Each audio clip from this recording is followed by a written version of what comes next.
En ce temps-là, du milieu de la foule, quelqu'un demanda à Jésus, Maître, dis à mon frère de partager avec moi notre héritage. Jésus lui répondit, Homme qui donc m'a établi pour être votre juge ou l'arbitre de vos partages.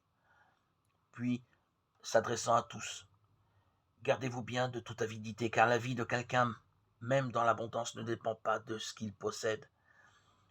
Et il leur dit cette parabole. Il y avait un homme riche, dont le domaine avait bien rapporté. Il se demandait, Que vais-je faire, car je n'ai pas de place pour mettre ma récolte. Puis il se dit, Voici ce que je vais faire, je vais démolir mes greniers, j'en construirai de plus grands, et j'y mettrai tout mon blé et tous mes biens. Alors, je me dirai à moi-même, te voilà donc avec de nombreux biens à ta disposition pour de nombreuses années. Repose-toi, mange, bois, jouis de l'existence. Mais Dieu lui dit, tu es fou.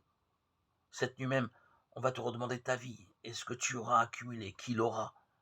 Voilà ce qui arrive à celui qui amasse pour lui-même, au lieu d'être riche, en vue de Dieu. Évangile de Jésus-Christ selon saint Luc, chapitre 12, 13, 21.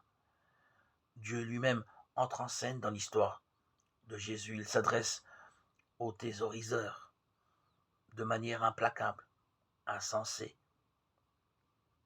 que tu es. Il lui rappelle la mort qui l'attend déjà cette nuit. Et ce que tu as amassé qu'il aura. La mort met radicalement en question toute cupidité. Qu'emporteras-tu de ce que tu as gagné dans une âpre querelle d'héritage? Jésus traite le cupide d'insensé, d'idiot. N'est-ce pas pure idiotie que de vouloir toujours plus? Le sens de la vie, dit Jésus, ce n'est pas de thésauriser, mais comme c'est difficile de se défaire de la cupidité. Déjà les enfants se chamaillent pour le c'est à moi, pas à toi. Une seule chose compte vraiment, s'enrichir en vue de Dieu, ce qui veut dire être riche en bonté, en humanité, en amour, en charité. Cet héritage-là, personne ne nous le disputera. C'est le meilleur héritage.